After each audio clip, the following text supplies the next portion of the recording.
Here's our subject tank. As you can see, the bike had fallen over and put a massive dent in the side of the tank.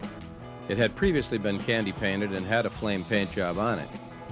Our goal is to redo this job and do it right. So we begin by taking the paint off. We're using an aircraft stripper, methylene chloride type, so you do want to wear protective gear when you're working with this material. We're putting it into a can so it can be handled. Shake it well before use, and then brush in one direction. Because strippers have paraffin, the paraffin comes to the top so that the stripper doesn't dry out and allows it to force itself down and penetrate into the paint. This tank had a urethane paint job on it, and so it does require an aircraft quality stripper. We put it on as thick as we can get it to stick in order to get a good amount of bite going on the paint. As you can see, it doesn't take very long for that paint remover to start going to work.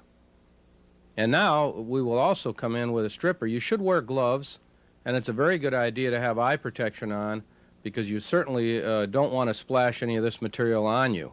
If you get any of the paint remover on your skin, rinse it off with water immediately. Now we're using a metal scraper here. If you're dealing with plastics or other parts, you may not want to use as harsh a remover, and you certainly don't want to use something metal. Use a plastic scraper or a rubber scraper. We've now got the tank completely stripped, and it's time to deal with that dent.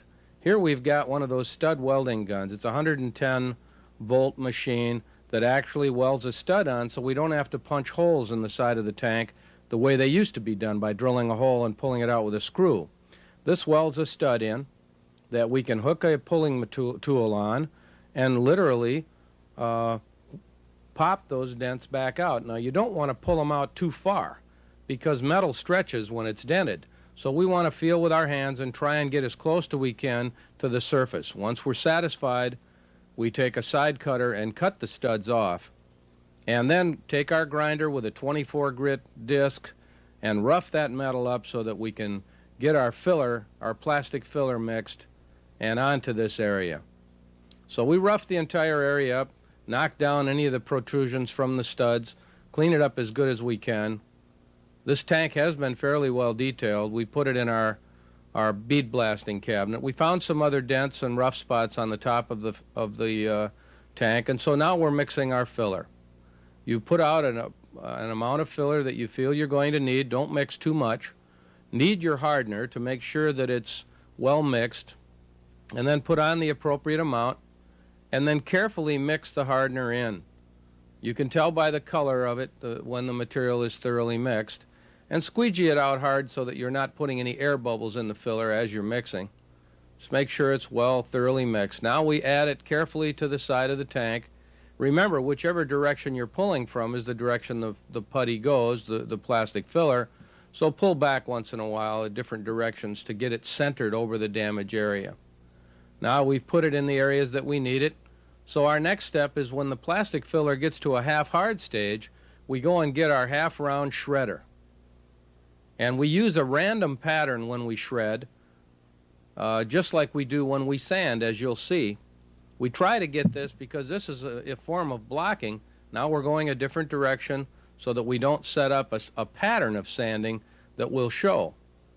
We get it down to a certain point, then we go to our DA sander with some 40 grit, and we again rough up the material and try to get it knocked down as best we can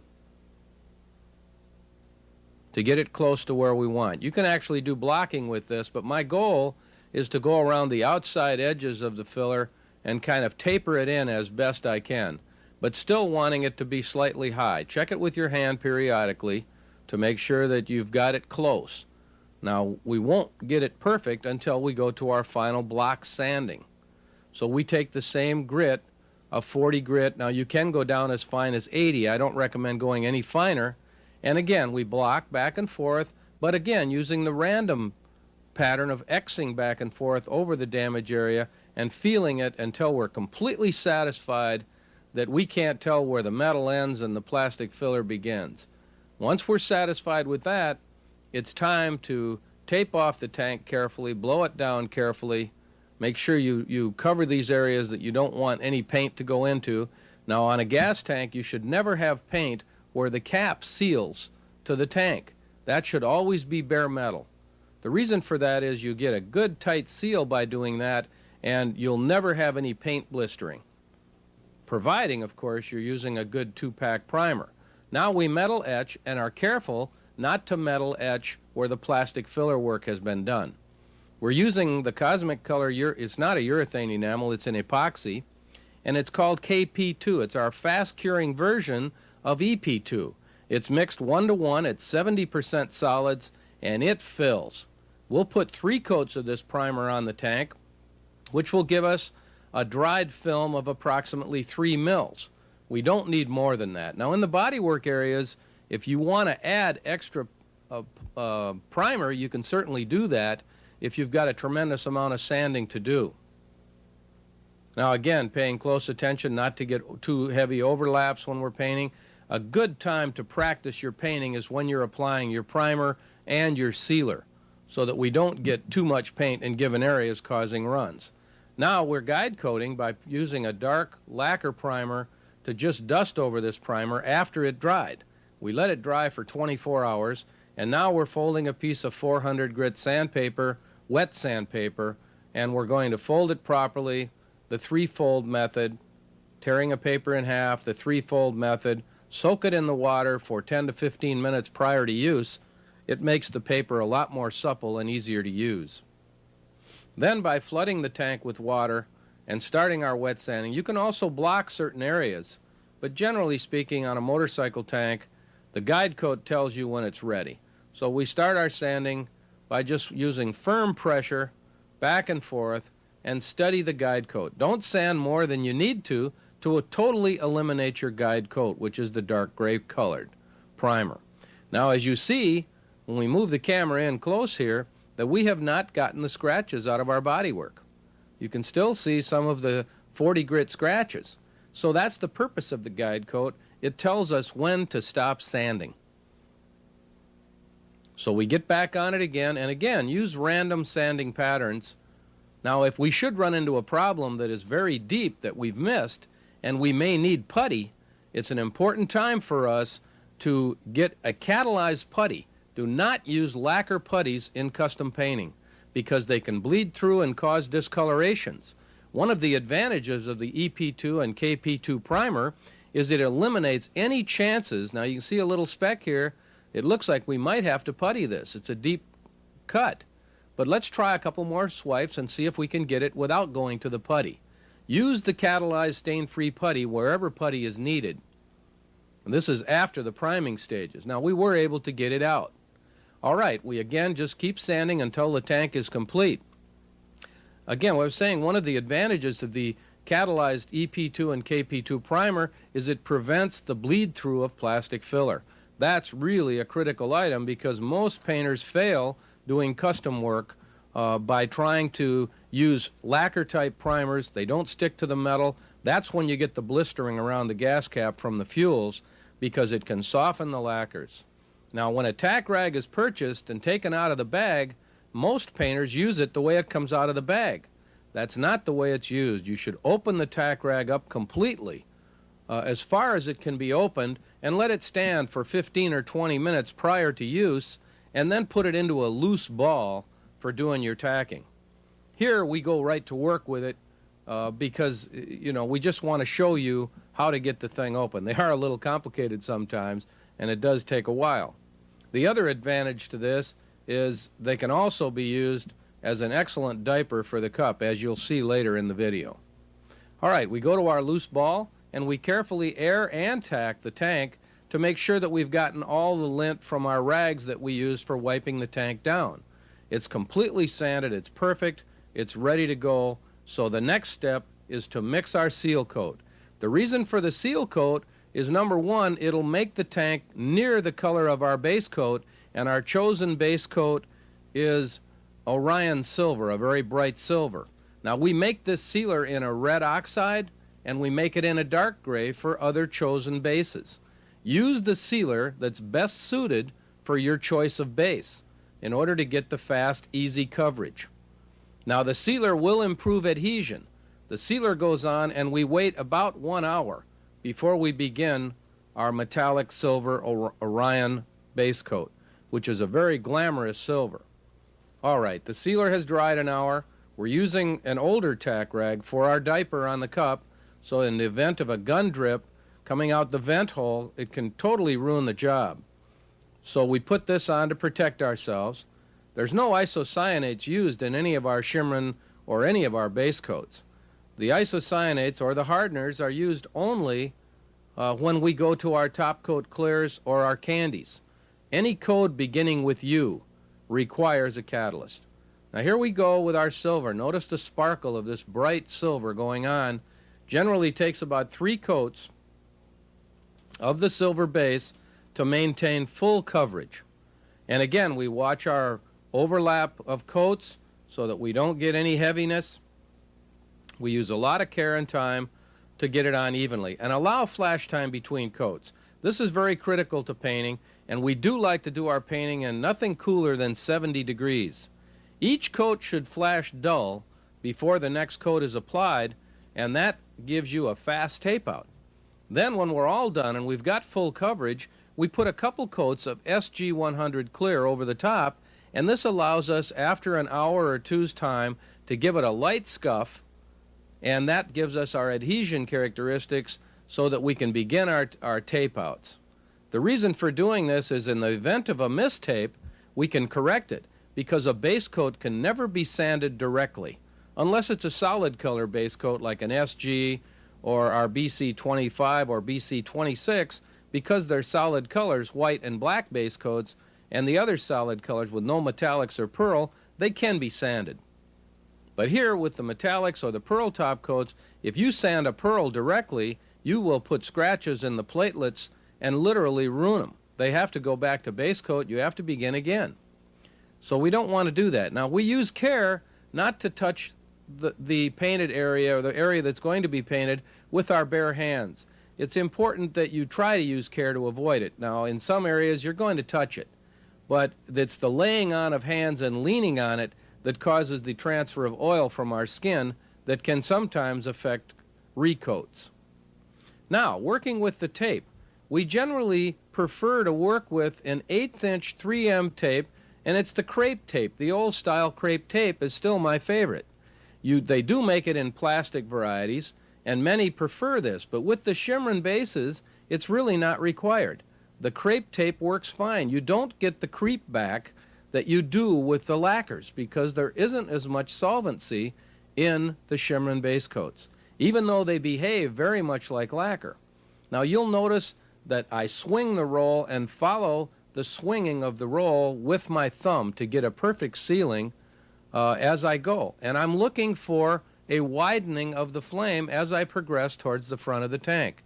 Now watch the thumb and the roll working in sequence so that you get a nice comfortable swing to get a nice even curve. Now I like to do my designing right on the tank. Many people say that you should use crayons or you should use chalks and chalk the design out. My feeling has always been lay the design out on the tape and change it if you're not happy when you see what you see. Now we picture painting between our tape outs. Now if you're starting to notice like I am, this design is getting rather tight and I'm not liking the looks of it that well. I'm going to try to complete it, but it looks to me like it's very loose and open at the top of the tank and it's getting very tight and it's just not in good sequence. We don't have a nice feel for it. And that's what the point is of laying the object out, is to do a design, take a look at it, and if you don't like it, you change it. Now I certainly don't like that.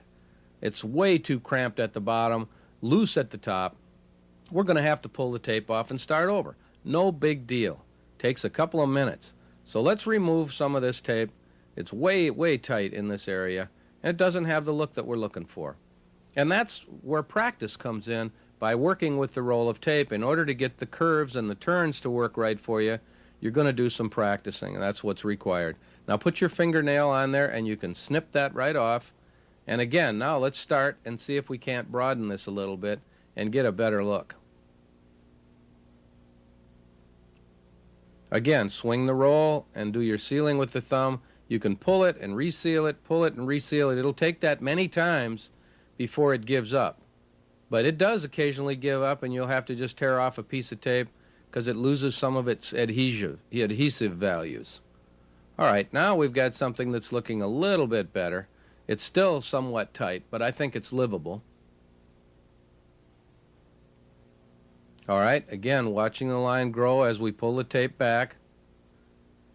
As you can see, this design just stems from the front of, it doesn't begin from the front of the tank. It's sort of a paneled out flame design. It stays in a given area. And that's fine, as there's many, many different ways to lay flames out. And the art is in the eye of the beholder. You, the artist, have to determine what's workable, and of course, given some direction from the customer, if you're doing the job for someone. Let's try a totally different design on this side of the tank, where the flame begins from the front of the tank. So again, it's getting the curves to work right for you and putting the flow to the flame so that they hook and curve. I always like to work against one another, and I'll show you what I mean by that. All right, get our curves, swing the roll, and have the thumb seal as you go to get the nice smooth look. And try to counter, like if one flame angles one way, when you come by again on the other side, have it angle the other direction. And again, let the space grow as you move towards the front of the tank. Just kind of keep your eye on that area as you're doing it. Going into a turn, angle the other way.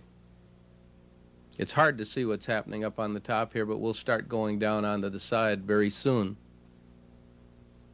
All right, another curve, turning around. If you want to duplicate the design from side to side, that's one of the next things we're going to show you how to do. Let's complete our design here. Easy does it. Don't put a lot of tension on that roll. Try to get the tape to kind of lay in place without tremendous tension on it, because it'll let go when you start painting if it's laid in with tension. Now after we make the curve, we go up towards the other flame, angle down, and then back up again so that we've got a hook so that the opposites are sort of pushed against one another. All right, again, going down, watching the line grow, go into our curve. Tension on the outside of the roll to get the tape to curve. You have to turn the roll so that the tension's on the side that you want to turn. There we go, back up and turn down to get a little hook in the flame.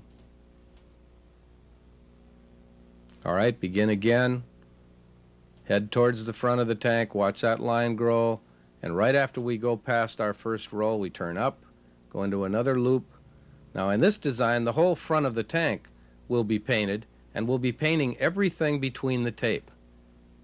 So we'll be masking all the outside areas. All right, one more time. Now this will run right off the tank. Now again, we start looking at this design, just like we did on the other side. The idea is to look at the designs and see what they take. Now I don't like that. It's looking again very much like the center flame is much too large. It's kind of dominating the side of the tank and doesn't look that good. The upper part of the tank is livable, but it may not be what we're going to go with. That's the fun part of using the tape, because we can pull the tape off and redo it. If you've chalked it, you literally put marks in it, or other methods of drawing it on are not easily removed. Well, let's pull some of this off because we need it more aesthetically pleasing. Very simple to correct. Now, put our fingernail here again and cut this. We like that upper roll. It's just we need to tighten it up. So let's get rid of the rest of the tape and let's begin again. Now, practice is important for getting the tape to make those turns. Most people that try to do flame layouts have the biggest problem making the curves. But remember what I said, you have to tension the outside area of the tape that you're making the turn on, and that's done by angling the roll. Okay, let's connect it again. And here we go. Now we're going to tighten this up. We're going up closer to that other roll and making our flip towards the other side. There we go. There's a couple of kinks in here. We're doing this for demonstration purposes, but the point is practice is very important for working with this. Now again, tensioning the outside of the roll, make our tight turn. Now this is looking better already because it's much smaller and it's more concentric. It fits the space a lot better. There we go. Turn down. So you're kind of engineering as you go. You're looking at it, you have something in mind, and then you start. And you change it if you don't like what you see. Another hooker, come around, do our turn, go back up towards the swell, and then down. Now down, and then put another hook at the end. Like you can pull and retape. Again, we try to avoid a lot of hand contact. Now angle up. There we go. Now that's a little bit more pleasing to me. Some of the roundness and some of the angles look a little choppy, but those are easily corrected. All right, now we just run this right off the tank. All right. Now that's aesthetically fairly pleasing, and I think it could be fun to continue with this design. But we're not going to do that. Now let's talk about what it takes to duplicate this design. There's the rough layout, and the paint will be in the front and continue, different colors. We'll show that further on in the tape, how to do the painting. All right, here's our design that didn't start from the front of the tank, that is sort of a self-contained flowing flame design, very easily to lay out. All right, now we go to the artist supply store and we get some charcoal, artist charcoal, and a number 12 pounce wheel. It's a wheel with little teeth in it, very much like a spur on a cowboy's boot. And what it does is punches small holes. So we take our charcoal, go to our taping machine, and we'll pull off a piece of 18-inch masking paper. And we'll lay that out in a pre-described area on the tank so that we can duplicate it on the other side of the tank once we've made our template. All right, we get our charcoal, our artist charcoal. Now you must do this before you mask out. Once you're pleased with your design and you want to duplicate it on the other side, now we take our charcoal and use it very much like a tracing paper almost, because it starts to show the designs from the bumps of the tape that's on the existing side of the tank. Now the front part is a little difficult because it doesn't want to conform exactly, and we may have to use a tape measure to determine our accuracy on that front area. But do what you've done on this side, duplicate on the other when the way you're holding the paper. So we carefully get our design transferred on the charcoal so that we can come very close. Now we lay it out on a piece of cardboard so that the pounce wheel, which cuts a bunch of little holes by pressing on it, has something soft underneath to go into so that we can make small perforations. Now generally I do the perforations on the inside of the tape out. So looking at the tape layout designs, I go inside and make my small perforations. Firm pressure is required to make sure I'm making good perforations in the template. And it's just punching small little holes. Be careful not to tear the paper and slip. Take your time, because this is going to determine the accuracy of the flame that you transfer to the other side of the tank.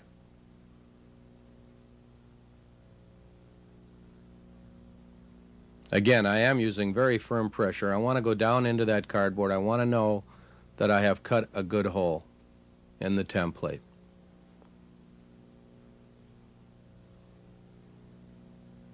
They do make pounce wheels in smaller sizes, but I have found the number 12 to be one of the right sizes that work for this type of work. All right, now we flip the template upside down and tape it on the tank on a prescribed fashion at an exact distance that we marked it from the other side of the tank. Once that's done, then we get our pounce pad, which is nothing more than a square box pad that has carpenter's chalk in it. So now, by lightly patting our hole sections that we've cut, we run through this template, lightly patting our design. And again, moving the design, that's right, move it forward around the tank in the tough area and get it in there so that we've hit every part of it. Then by removing this, we have our layout. It shows the dotted lines from that carpenter's chalk, and all we simply have to do is check dimensions on the other side of the tank with tape measures to make sure that everything is fairly close in that area from the front of the tank, from the bracket, and then just simply start following the dotted line and do the flame layout.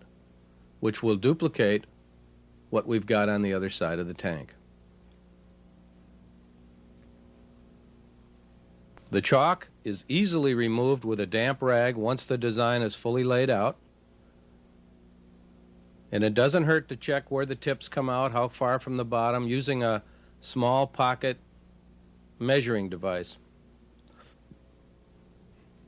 Again, get your curves right, watch your distances. It doesn't hurt to look from side to side to make sure that the distances, what I'm speaking of is the width of the flame itself at given areas, are matching the width on the other side. So a little bit of eyeball from side to side helps make the template idea work well for you.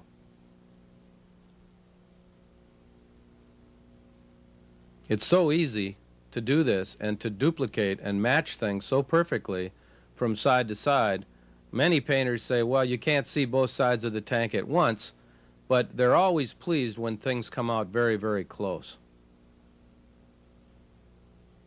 Make our tight turn. Pay close attention that the tape is well sealed. Alternating.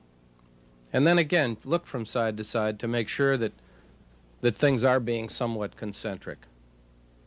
All right, here we go. We're just pulling the last line now. And we'll compare to see just how close we are from one side to the other.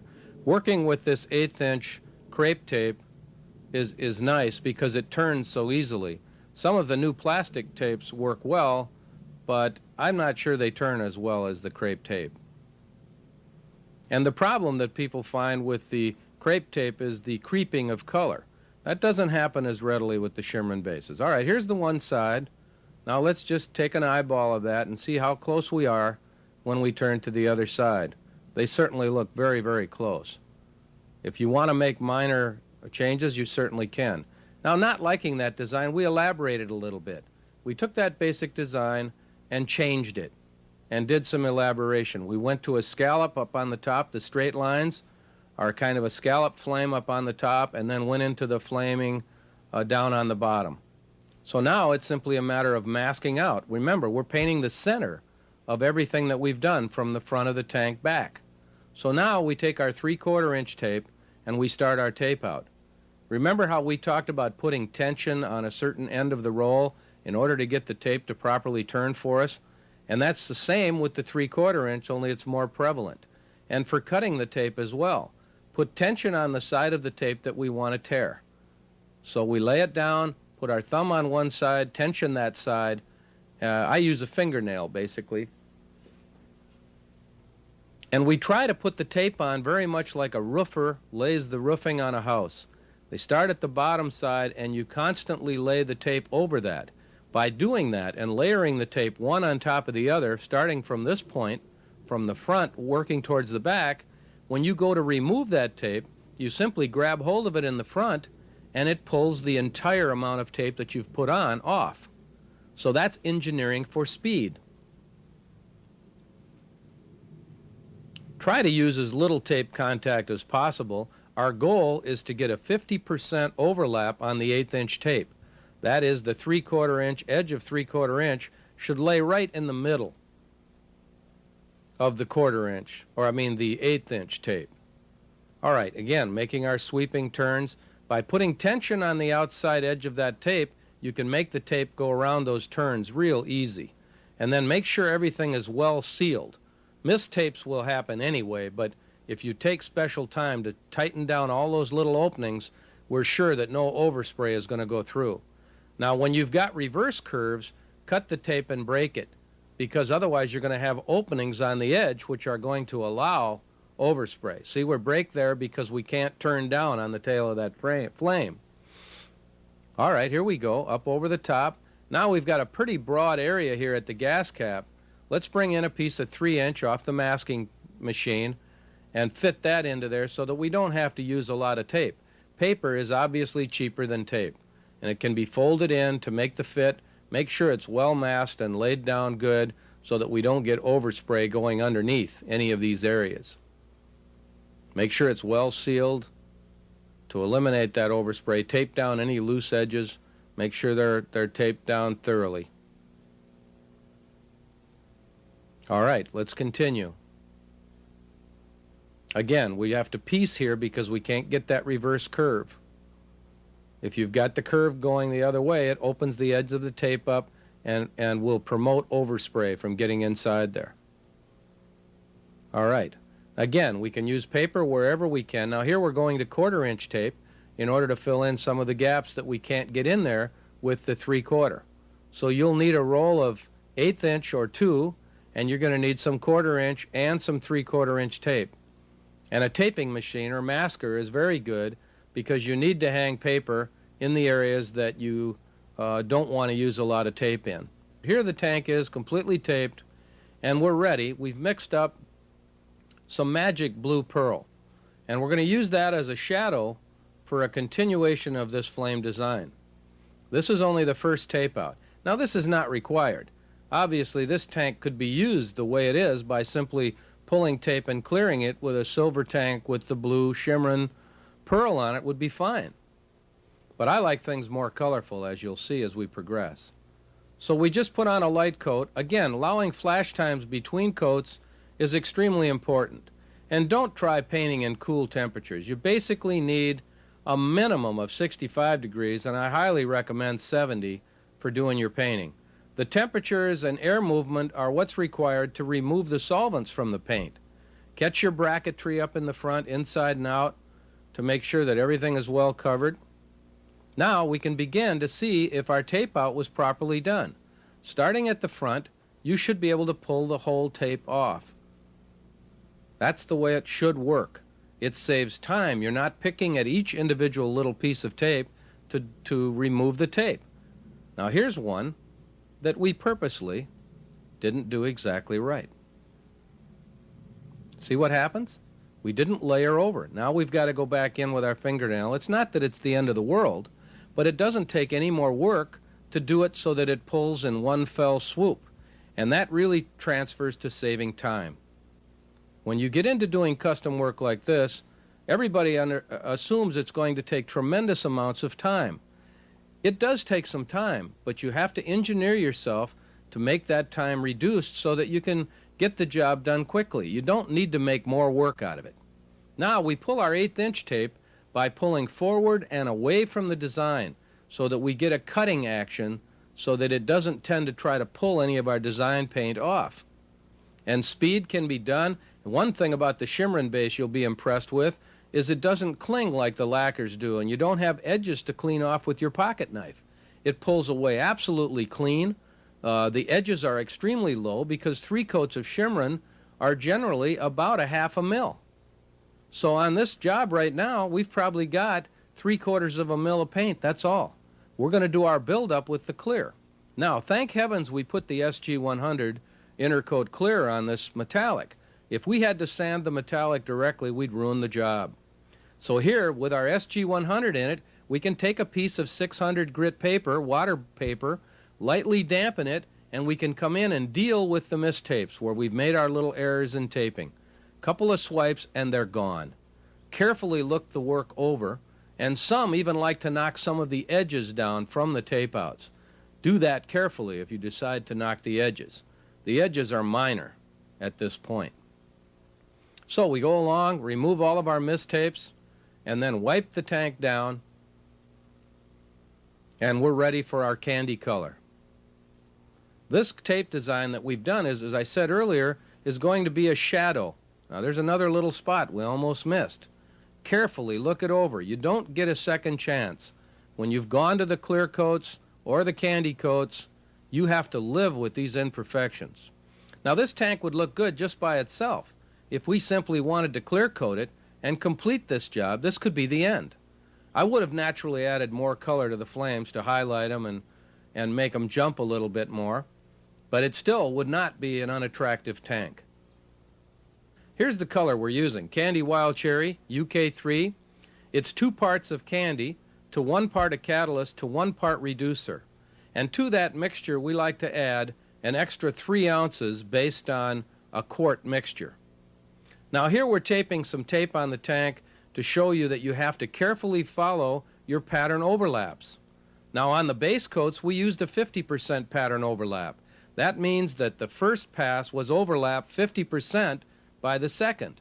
Now when we go to the candy coats, we tighten the overlap up some. I like to go to 75%.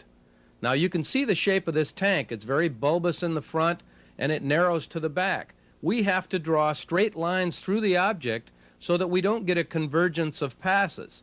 If we do that, the candy color is going to get extremely dark at the back of the tank, and it's very possible that we could run the paint. We don't want that to happen.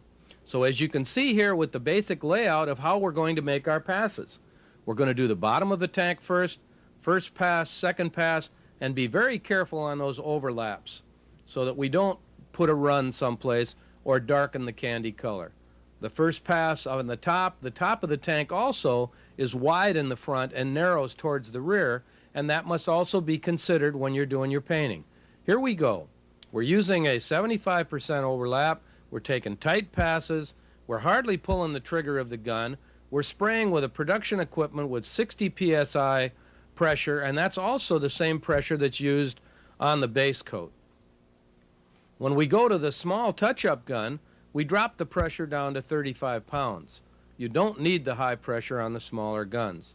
Now bring the color on slow, and the first coat should be allowed to tacky up about 5 or 6 minutes before you put the next coat on. What we look for when we go to the catalyzed side is it should be sticky to the touch and not string up on your finger before the next coat is applied. If you put it on when it's stringing, that should tell you that the paint is still flowing, and it's possible to run the material if you're not careful. So allow those dry times or flash times between coats. This is a very fast system, and even on motorcycles we're probably not looking at more than 5 to 8 minutes between coats. Now we're putting on a wetter coat. This is our second coat, and generally speaking we'll put on over a silver base 5 to 6 coats. Now when we start putting the full wet coats on, we go to a 50% pattern overlap and move through the tank much faster than we do on beginning coats. Most painters ruin the candy job in the first 3 coats by going too wet and too large a jump between passes. So by restricting the trigger and putting on less, the gun we're using here in this case is a Binks number 7. But the new HVLP equipment work as well for this, and many other guns perform the job excellent. It's a matter of personal preference. Now you'll notice a little lint in the job. Don't worry about that. There's always going to be a little bit of trash that gets in, even when you wear a painter's suit. Now the next day has arrived, and we've gone ahead and sanded the gas tank down smooth and retaped our new design and have mixed up a bunch of shimmering graphic colors. SGs on our they're on our custom color card. They're a shimmering base as well, but they're a solid color. Now pearls could equally be used in this with no problem. Any of the shimmering base coats will work fine. We put down a BC26 white base coat. We put down 2 coats of that in order to get the SG colors to really jump. We're putting on a lavender base here. It appears blue on the video, and then we'll also go to a lighter blue. Now this is being done with a Binks 15, which is a small touch-up gun.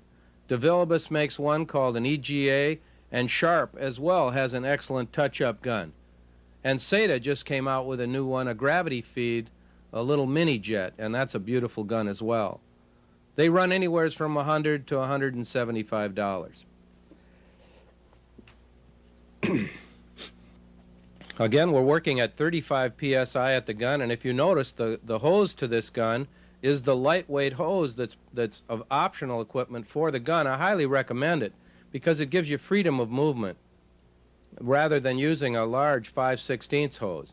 When we're working with production guns, we always want to use the 5/16 hose to make sure that the guns are properly fed. They get enough air to operate. Now I'm just randomly picking areas. I started with the lavender. I'm coming in with the light blue on either sides of it. There is no set way of doing the colorations. You just start doing it. If you don't like it, you can change it.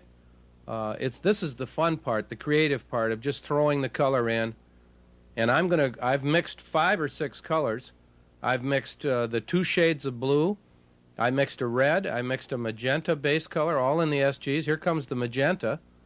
We're throwing that in next to the blue because it'll have excellent impact next to the blue. And I don't always try to get full coverage. I'll let some of the white show through. You don't have to be that careful. Just randomly throw the colors around where you think you want to do them. Try to do both sides the same. I look for some continuity there.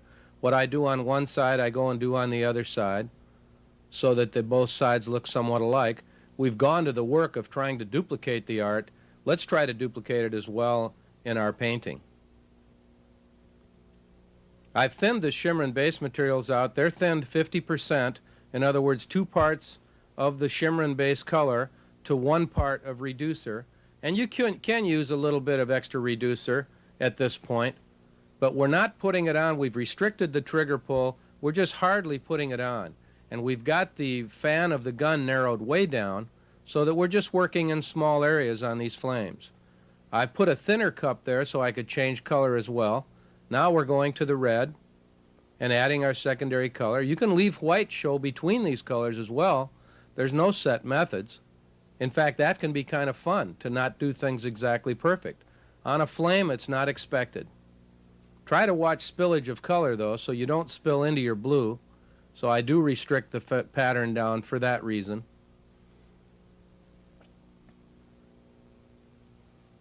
Very simple, really, and it's lots of fun. This is the creative part. Now we've got 3 colors on there at this point. We've got our lavender, our light blue.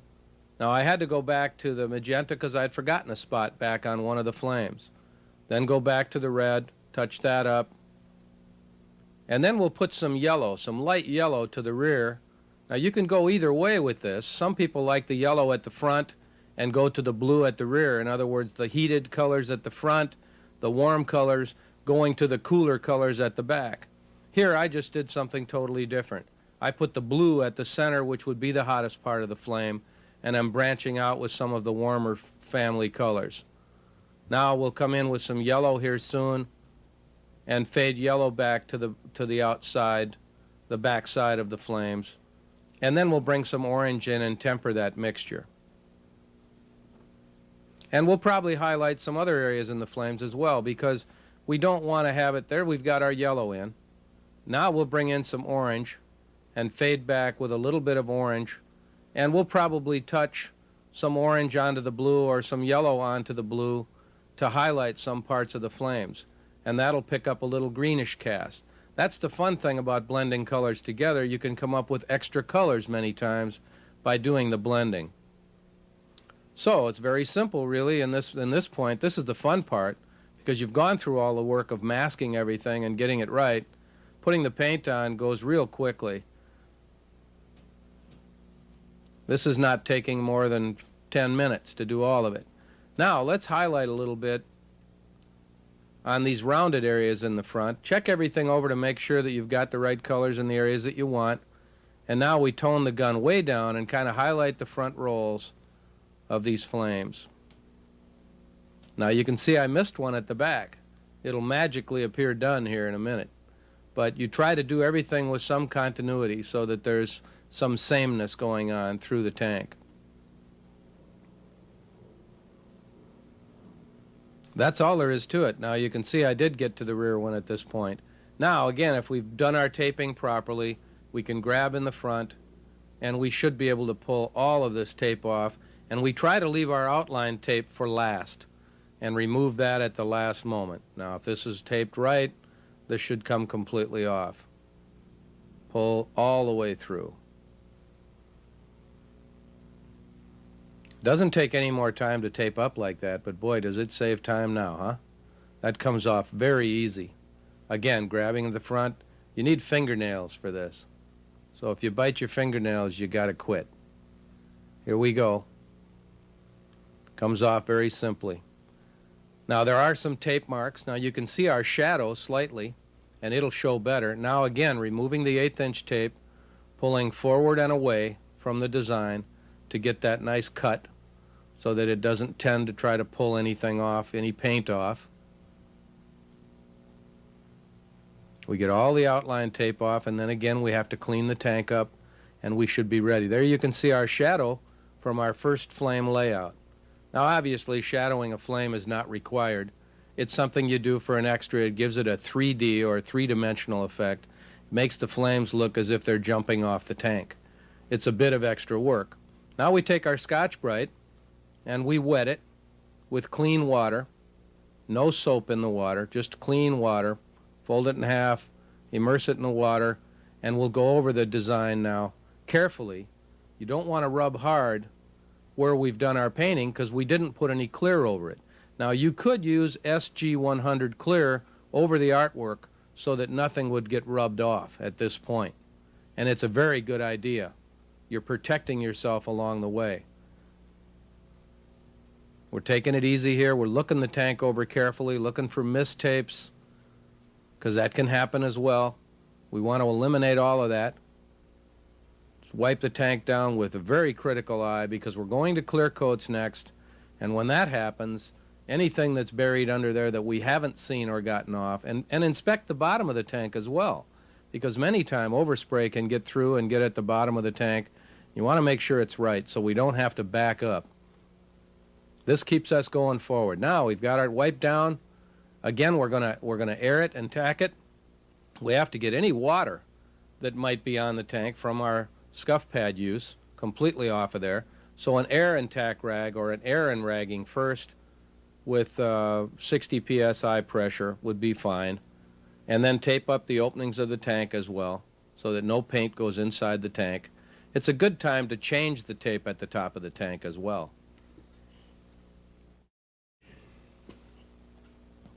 Okay, we're back in our suit. We've mixed our clear 2-1-1 ratio, 2 parts of paint, 1 part catalyst and 1 part clear, and we use a 50% pattern overlap here. And the first coat is put on light because you don't ever put a wet coat on a dry surface when you're painting, because that's when it runs. The first coat is allowed to set up for 5 to 8 minutes depending on what it takes, but it must be sticky. Remember, when you're working with catalyzed products, you can't go to lunch and come back and recoat them because they can lift themselves. If they've lost their stickiness, you must wait overnight to recoat them. We don't want it to string, so what we're looking for between coats now, we've got 2 wet coats on here, and there's some dirt nibs you can see in the tank.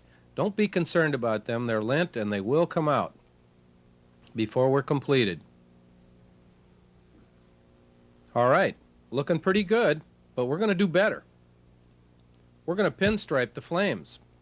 Here's our array of striping paints. We make 24 colors, and they can be cleared over with anything. So now we're going to sand the tank again the next day after a 12-hour dry time and knock down the highlights that we've got from our tape outs. So in other words, you cannot feel this art. It's completely flowed in with clear. There's no edges or a thing. Here's our basic design. Now we're using a 00 MAC striping brush, and we're using the Cosmic Lavender color for our chosen color for the outline of the flame. Now you palette that out on a palette, put a couple of brush loads out there and work it into the brush well, and then check the brush carefully to make sure that it's laying down a nice stripe. And the art to pinstriping is basically pressure on the brush and twisting the brush. The pressure on the brush is what varies the line from light to heavy, and then twisting the brush is important when you're making a turn. That's why a round handle is so important, because when you make a turn, you have to very subtly twist the brush as you go around. If you don't twist the brush going around the corner, the line gets extremely broad. And the reason for the long bristles on the brush is that it allows some of your body shake to be absorbed in the brush. So you don't have to be that steady. You have to have a good eye to follow the line that we've laid out on the flames. That's all. And it does require practice, just like pulling the tape and laying out the flames. It takes some practice. Our striping paints are liked because, number one, they can be thinned and used in an airbrush, and number two, they can be cleared with any clear. You can put a urethane clear over them, and you can also put a lacquer clear over them. And they cover in one coat, as you'll see. Now we begin. We use our finger as a guide to what depth we have to put pressure on the brush to get the width we want. We're looking for a striping line about 1/8 of an inch wide. Now as the brush gets stiff, you have to keep adding reducer. There's no catalyst used in the striping material unless you're not going to top coat the clear. Then we make a special catalyst for the striping paint called K200. Again, watch the twisting of the brush.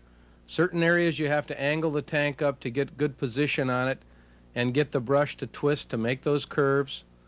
If you start studying other pinstripers that do their work, you'll notice that very few have super even lines, that they do vary in width slightly. The brush should be loose and have this flop to it. Then you know that the paint is well thinned. If it gets stiff and the brush doesn't flop like that, it will not flow the paint properly. So make sure you keep going back and adding paint between the lines, and then also add reducer. The U00 reducer is the recommended reducer for paletting. And of course you'll have to occasionally add more paint. Now make your twist and your turn. Here it got a little wide because I didn't twist quite fast enough. And it does take practice. This is a nice line here. Now you can come at from different angles too. I try to do what's comfortable for me. Here the line got a little fat, and as I said, we can just add that by just touching it up. We want to make sure you don't see color between your flame and your line that you're pulling. Pull that line down. All right, we do this to the whole tank, and once it's completely striped, the wait before clear coating with urethane is not long. I've clear coated tanks within an hour. With lacquer, I recommend at least a 2-hour wait or longer before you do your clear coating of the striping. All right, now here we go. We're pulling some of the last lines. It's very easy to connect up and pay attention to what you've done. The lines can grow a little bit and get broader if they have to. The other thing about this striping paint is that it's a lower solid striping paint compared to others. It doesn't have the thick line that you generally see with some of the other striping paints. So it's very easy to smooth out when cleared over. Be careful not to get your fingers in the wet stripes that you've already done. If you're right-handed, you'll start at one side and work to the other. If you're left-handed, you'll do the reverse. And as you can see, I'm a southpaw, left-handed. All right, now we go back into the booth, we tack the tank down after it's cured, and we cleared it.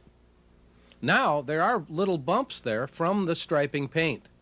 If you want to get one better, we let the tank sit overnight, and we'll sand it one more time to eliminate that bump from the pinstripe.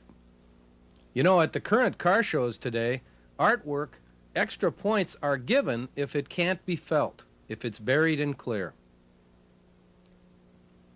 Now we've got some nice colors, we've got our shadow, and as you saw, it isn't that difficult.